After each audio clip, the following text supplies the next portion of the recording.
Religious trauma sucks. If you were indoctrinated into a religion, you understand how difficult it is to let go of the physical, spiritual, and psychological ties to that way of thinking. It's difficult to even begin a conversation about how to heal religious trauma because its impacts reach into every area of life. For example, you see religious people looking for advice on how to wear makeup in a God-honoring way or how to choose the most God-honoring career paths. And hey, some religious folks even ask how to use the bathroom without sinning. Is standing and urinating a sin? It depends. And yeah, some of these comments I make might be a little bit rude, but I stopped condemning myself for being anything other than a passive goody two-shoes, which is who I thought that I had to be for a really long time. Because of religion. By the way, a part of how I'm healing from religious trauma is by letting myself say some of the snarky things that come into my head instead of condemning myself for having that thought in the first place. Anyway, back to the topic at hand. The process of healing religious trauma is complex and multifaceted, and I believe it's a lifelong journey we'll be on. However, I don't want you to feel that you're alone on this journey. So in this video, I've decided to walk you through some of the stages of religious trauma recovery so that you know what to expect and some of the things that might be helpful to look out for.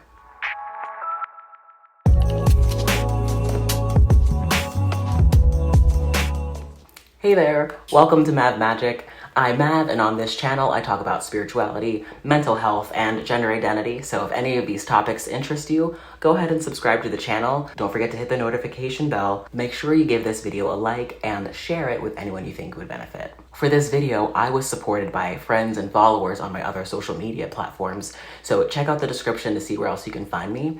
Throughout this video, I'll be answering some questions I received, just like this one. How can I support my partner who is going through religious trauma healing? Well, a good first step is to educate yourself. So watching this video and sharing it with your partner might be a really useful first step. All right, let's dive into the conversation. My hope is that this video will be useful for you if you are a person who is still in religion but seriously questioning your faith, or if you have been out of the religion for a while but you're still struggling with religious trauma. My hope is that this will be useful for you if you're a person who is still in religion but heavily questioning your faith, or if you've been out of the religion for a really long time but you're still struggling with religious trauma. This is mostly true because we likely have moments where our subconscious will still respond as if we are still in the religion. With that said, be sure to look closely at what resonates with you and what things you would benefit from working on throughout this process. I want to present 3 stages of the recovery process for religious trauma syndrome. Similar to the stages of grief, a person can experience the stages in a lot of different orders, and the different stages can appear and reappear throughout our life. These stages were completely made up by me and help me understand my experience, but you might find them helpful and useful to you as well in your journey. The 3 stages are deconstruction, learning, and integration.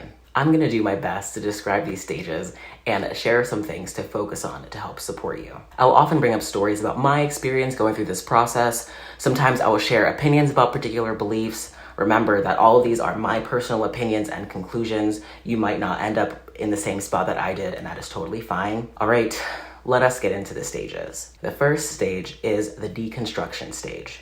In this stage, we focus on accepting where we are and the fact that healing is needed. This stage also involves recognizing harmful beliefs and the process of letting them go. For me, the journey of recovery started with acceptance. I realized when I had to look into my wife's eyes and tell her that I didn't think that she would go to heaven because she wasn't a Christian.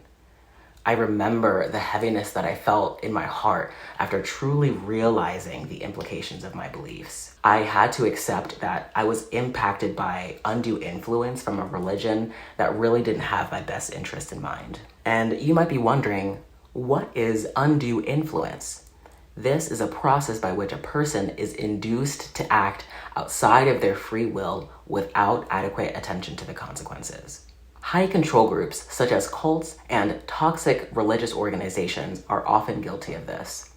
Members are taught to go against their own set of values in order to be accepted by the group. One way that this manifested for me was that I believed that all people should be treated with love and respect, but the belief that non-Christians go to hell often caused others a lot of pain. I tried to hold on to that belief, but the cognitive dissonance just became too great. I eventually chose to go with my gut, which told me that it is pretty fucked up to associate someone's eternal security with an arbitrary belief. A belief, mind you, that is not accessible to all people. And if you wonder what I mean, tell me how you think that it's fair that someone who's born in the US has more of a chance of being saved than someone who was born in Afghanistan or India, where the national religion isn't Christianity. Realizing how many of my thoughts, emotions, and behaviors were impacted by this group was a strong indicator that I was under undue influence. Because I was indoctrinated as a child, I never actually got to develop my own sense of free will. Pretty much all of the choices that I made were influenced by religion. I now had to accept that it was my responsibility to figure out who I was outside of that group. Which takes us to the next step in this stage, which is analyzing your beliefs. Toxic religions tend to condemn followers for having doubts and being curious about other beliefs. This is probably a significant factor in what kept me a Christian for such a long time. I didn't let myself do research on other religions or beliefs unless it was from an evangelical Christian perspective. I even condemned other progressive churches for having worldly beliefs. However, when I began to ask questions about my faith, I started to wonder why evangelical Christians believed what they did. There were a few things about Christianity that didn't feel right to me, and I was finally at a place where I allowed myself to question those beliefs. One of the first beliefs that I questioned was the church's teaching on homosexuality. As a queer person, I first wanted to reconcile my Christian faith with my sexuality because I couldn't continue worshiping a God that would reject me for something that I couldn't even control. After doing some research and connecting with some other queer Christians, I felt confident in moving forward and continuing to deconstruct my faith. Deconstruction is the process of letting go of beliefs within your faith that no longer resonate with you. For me, this looked like assessing all the beliefs that I didn't resonate with and actually letting go of the beliefs that I felt were harmful or unsupportive. It was at this point that I let go of evangelicalism and I moved on to identifying as a progressive Christian. I stepped down from my position as a youth leader at my church, and I found a queer, affirming, progressive church to go to. The pastor there really helped me work through all my beliefs about heaven and hell, as well as my beliefs about being a queer Christian. That little church was one of the most affirming communities I would ever be a part of. This experience also shows me that there are other ways to be Christian than how I initially thought. For you, this stage might look like questioning your beliefs, deconstructing, and deciding what you want to let go of. You might choose to stay in your religion with new, more affirming beliefs, or you might choose to leave the religion altogether. Regardless of what you choose, you should be asking yourself the hard questions. Some of those questions might be, and you can pause to jot these down, are, why do I believe what I believe?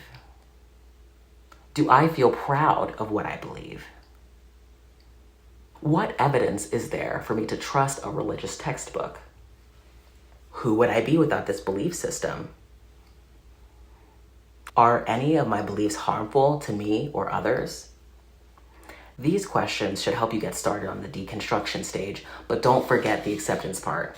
You might deal with a lot of painful feelings about the beliefs that you held and the potential harm that you caused to others because of your beliefs. I know that as a church leader, I taught some stuff that I'm ashamed of. But learning to accept myself and remembering that I really didn't have much of a choice at that time sometimes helps. While I was a progressive Christian, I finally felt secure enough to begin learning about other ways of believing and viewing the world. At this point, I was ready for the next stage. The second stage is called the learning stage. In this stage, we begin to explore new beliefs and ways of being, challenge harmful thought patterns, and learn critical thinking. As a progressive Christian, I found myself feeling curious about other beliefs. Since my church was part of some interfaith groups, I felt really comfortable doing some research.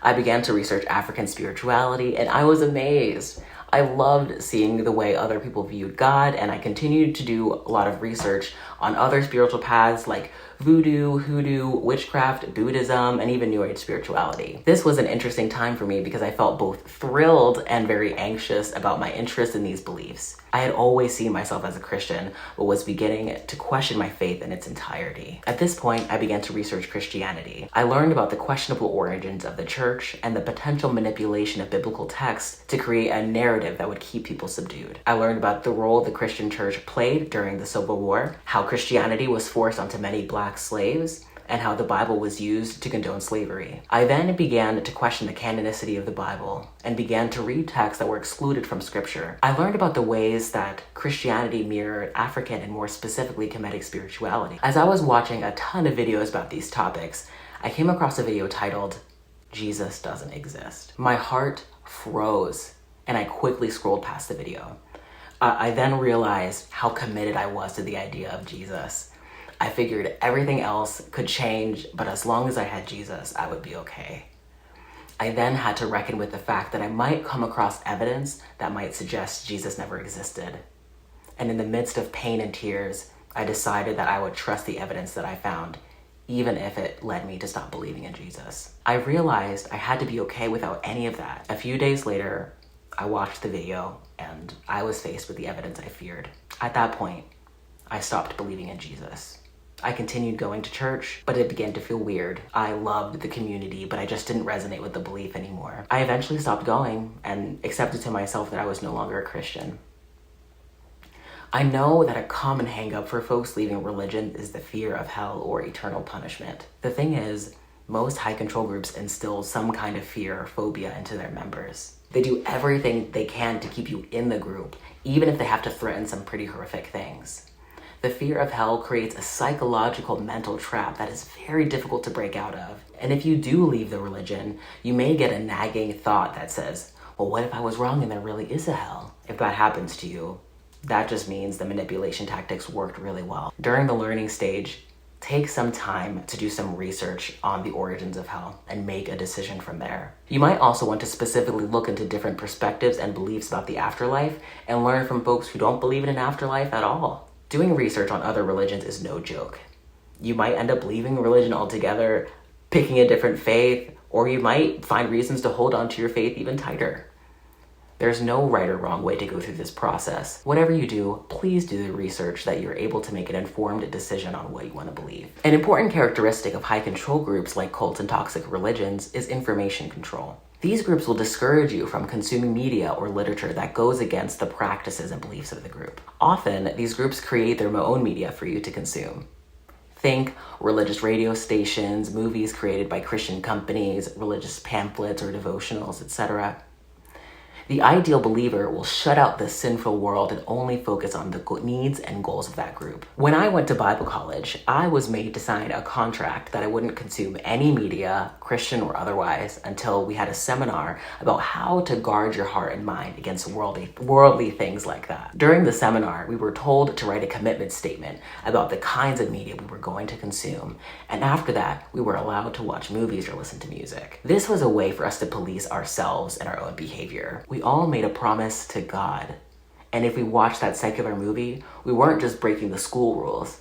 We were breaking a promise to God. This is one of the ways groups like this control your intake of information. During the learning stage, you get to take control back. Regardless of whether or not you choose to leave the religion, you are actually free to consume all the media you want. Now you can totally spend your time watching R-rated movies, 50 Shades of Grey, and any movies or shows you weren't allowed to watch as a kid. I kind of actually suggest you do this. I think it's pretty cathartic, but after you're done with entertainment style media, I strongly suggest you begin to self-educate. In addition, if you were indoctrinated as a child, you most likely have what are called information gaps. These happen when individuals aren't properly educated about science, the Big Bang, evolution, the actual age of the planet, or other topics. There can also be information gaps because you might lack exposure from secular media, which might isolate you from your peers. Because you know how fun it is when everyone else in the room is laughing about a movie quote, but then you're just standing there like... Anyway, there are a lot of things you have to learn after deconstructing your beliefs. I'm going to point out a couple of things that I think are really important. If you have anything to add to this list, please write them down in the comments below. The first thing that I would suggest learning is about religious trauma. And since you're watching this video, you have already gotten started. Learning about religious trauma is one of the things that helped me understand what I was experiencing. I felt much less alone and isolated. Deconstructing and changing beliefs can be a real challenge. If you want to learn more about religious trauma, I have a few videos that I've done and I will link to those below. The next thing that I would encourage you to learn is the BITE model created by Stephen Hassan. It is a guide that describes the tactics used by high control groups to gain control over you. This is important because after you leave a high control group, you're susceptible to being involved in another high control group like a political cult, an MLM, or a multi-level marketing scheme, or an online pseudopsychology cult. This is especially true if you lost community, and this new group is going to offer that to you. But if you know to look out for behavior control, information control, thought control, and emotion control, you are far less likely to get involved in another high control group. After leaving Christianity, I labeled myself as spiritual and began exploring through meditation, mindful movement, and rituals. I was so hungry for this kind of information, so I began scouring the internet for spiritual teachers to learn from. I came across many teachers who I now know are at best peddling misinformation and at worst straight up teaching some harmful beliefs. In New Age spirituality specifically, it's difficult to find many unifying beliefs, so each teacher shares their own flavor of spirituality. After leaving religion, I found myself longing for answers about the soul, the afterlife, and the meaning of life in general. Those spiritual teachers provided me with the answers that I was looking for, so I ended up trusting them a little bit more than I trusted my own guidance. I was so interested in being a good spiritual person, just as I was focused on being a good Christian. My beliefs shifted, but the way that I interacted with those beliefs stayed the same. I became focused on raising my vibration and positive thought, a clear sign of emotion and behavior control as demonstrated by the BITE model. After a few months of this, I began to notice how these beliefs didn't quite feel right to me. I unfollowed those spiritual teachers and considered myself lucky for not getting pulled in deeper to these mini online cult-like groups. At this point, I knew that I needed to be able to know how to assess beliefs and think critically. Which leads me to the next thing. The third thing to learn is epistemology. This is the study of knowledge, the theory of how we know what we know. Epistemology seeks to investigate the difference between an opinion and a justified belief. There are folks who practice street epistemology, and I encourage you to watch a video of the process on YouTube if you're interested. In street epistemology, a person will take a claim that you believe to be true and will ask you questions about how you came to that belief. Some examples of claims are people reincarnate after they die, the earth is 6,000 years old, or evolution is real. The point of this kind of questioning is to determine the reliability of the method used to arrive at a belief. For example, one person might believe things because a spiritual leader told them that it was true, while another person may only choose to believe something that's backed by evidence. Each person has to decide whether or not they have a reliable method for coming to a belief. The next thing to learn is critical thinking. In religion, you are often taught to believe things blindly. Believing without seeing is something to be admired. But when you think critically, you give yourself time to investigate a claim before you decide to believe it. An important thing to note is that it's okay to have beliefs that you don't have any evidence for. The point is that you make the decision to believe in something without evidence. You shouldn't feel that you need to believe in something. You should believe in it because you want to. Another thing to remember is that critical thinking allows room for nuance that exists in the world. Religion teaches that many things are black and white. It's either this or that. You're either saved or condemned. There's no wiggle room. When we allow ourselves to think critically, we realize that things are more complex than we may have originally anticipated. Also, just learning about critical thinking is only half of it. You have to go out there and put it into practice when you come in contact with other beliefs. The last thing you can focus on in the learning stage is filling those information gaps about art, science, and pop culture. This has been a favorite one for me. I've expanded my music taste over the past few years, and I've watched a ton of movies that I wasn't allowed to watch growing up. While all of this has been fun, the most important thing for me to do was to fill those information gaps left by science. I was raised to take the Bible literally, which means that there are stories that I heard and I understood as fact, such as the virgin birth and Noah's Ark. In addition to this, I believe that the earth was only 6,000 years old and that the earth was created in 7 days. I was taught to mistrust science and view the scientific field as dogmatic and untrustworthy. I realized that I had to put my bias aside and actually learn all the things I wasn't taught as a child. It's amazing to learn about what science has to say about the origins of the universe. Learning about it also shows me that that feeling of awe and reverence that religious people have for God is also available to those who may not believe in a higher power at all. As a neurodivergent person, it's easy for me to analyze information and sometimes overanalyze my emotions. I love to spend time doing lots of research on religions and cults and religious trauma. I do have to be careful not to put too much focus on the first two stages. We all need time to intellectualize our experiences, but there comes a point where we have to put theory into practice and actually start living this life with a different way of seeing the world. And this is where we enter the third and final stage, integration. This is a stage where we're focused on bringing everything together and applying what we've learned. This is also a good time to focus on meeting your emotional needs, because during this process, you may get really run down. In the integration stage, we are starting to walk the walk of our new beliefs. I got a question from Instagram that said, how do I remove the occult-like imprint that's placed on me by religion? And I think the answer lies in walking the walk of your new beliefs. Religion has a hold on you because you were indoctrinated into it. Your early childhood development was framed by this belief system. So it's normal for you to feel a strong connection and to have a hard time pulling away. I invite you to conduct a ritual of some kind where you write about all the ways you feel tied to this religion and symbolically burn the page or something like that to help your mind really get that those beliefs are not a part of your worldview anymore. I encourage you to create something that feels meaningful to you, adding elements of your new spiritual beliefs or keeping it a purely secular ritual. I've heard of people doing this as a kind of reverse baptism, serving as a representation of you undedicating your life to a particular church. This, of course, is not necessary, but it might be a really helpful ceremony to help commemorate this time in your life. As you begin to live your new life, you get to ask yourself who you really want to be. While I was living with my parents and identified as a Christian, I felt very restricted in the way that I carried myself. I was pretty well behaved by my parents' strict standards. This honestly meant that when I left, I barely had any idea who I was. Thankfully, when I moved in with my now wife, Amanda, I felt free and safe enough to explore my identity and interests. She supported me through all of my spiritual identities and even encouraged me to develop my own taste in music. As I began to express myself more freely, I was more confident with experimenting with my gender presentation, and later accepting my identity as a non-binary trans person. To this day, I'm still learning things about myself, and it really feels like the process of unmasking. I had been putting up this facade for so long, I had no idea who it really was underneath all of that. And the term unmasking has a lot of significance to me because being myself also means that I'm learning to accept my neurodivergence. I never really hear about people talking about how churches covertly discourage neurodivergent folks from accepting themselves. In church services, we are taught to sit still and pay attention. If we're squirmy or chatty, we're usually reprimanded.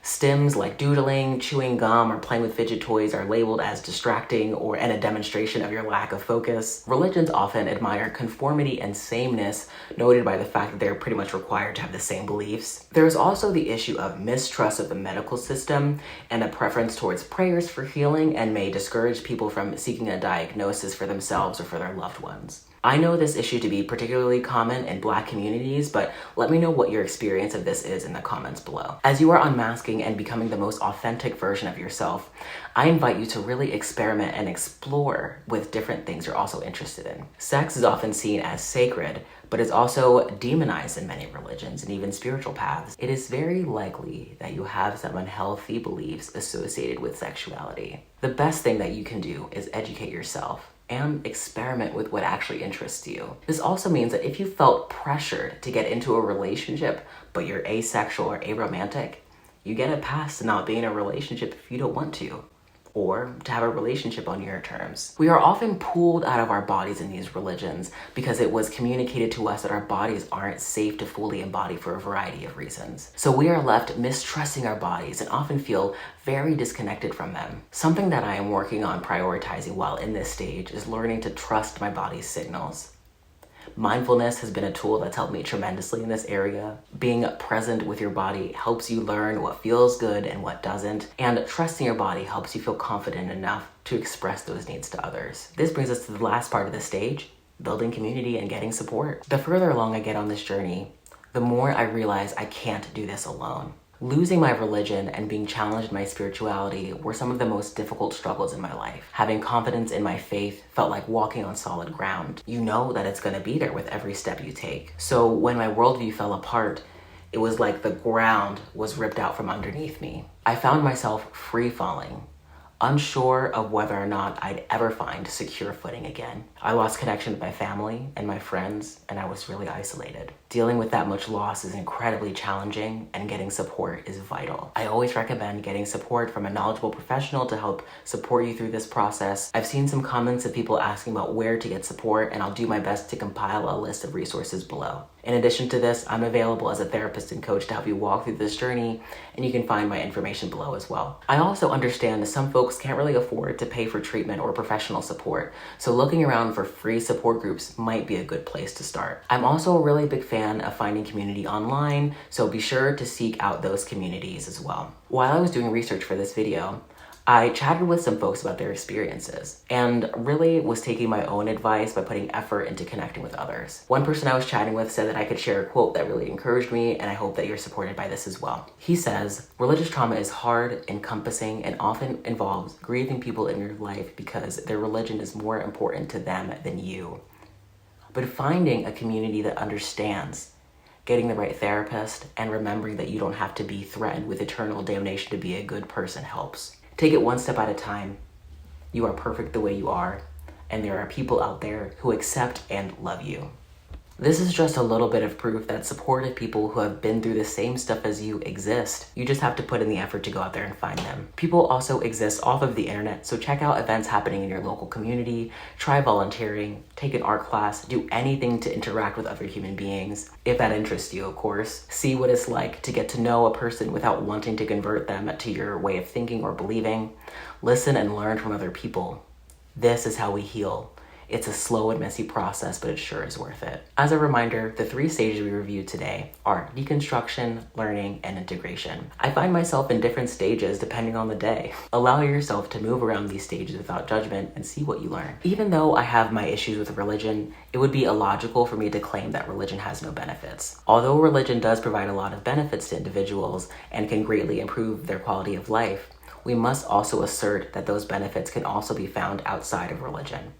If this weren't true, all of the atheists in the world would be utterly miserable. All systems of belief have upsides and downsides, and I believe that we should do our best to look into all of these things. Be skeptical, but be cautious of falling into cynicism. I know from experience that people from authoritarian religions have a tendency to want to stick to their beliefs in a dogmatic way. So they could deconvert to atheism and become aggressively anti-theist, calling anyone who believes in God completely delusional. And at that point, you might be unintentionally causing harm as well. So it's worth it to make sure you are aware of any dogmatic, rigid beliefs and that you are examining them often. This was really quite a long video, and I'm so thrilled that you made it to the end here. This video took a hell of a lot of effort, so go ahead and show me some love by subscribing and checking out the description to see what else I have going on. Please let me know your thoughts in the comments so that we can continue this engaging conversation there. Thanks again. I appreciate you. Peace and love. I will see you next time.